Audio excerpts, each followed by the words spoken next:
San Diegans spent part of their Sunday honoring the victims of the tragedy in Connecticut, and 10 News has just learned they have ties here. 10 News reporter Hannah Mullins is live in Mira Mesa, where we've now confirmed one of the victims used to live. Hannah?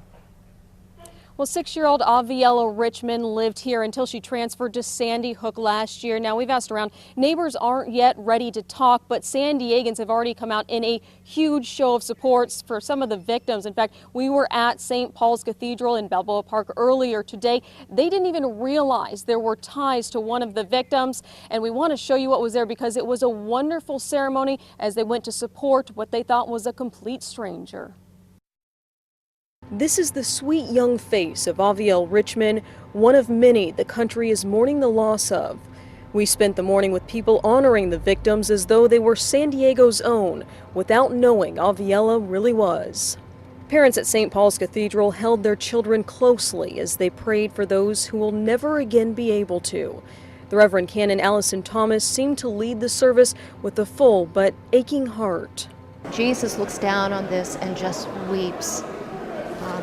And that we could do this to each other and to our human family, and God says, this is not what I want for you. It's hard to imagine why anyone would kill 27 people, most 6 and 7 years old, some filled with nearly a dozen bullets. We now know 20-year-old Adam Lanza went to school at Sandy Hook, and we're told his mom was a teacher's aide.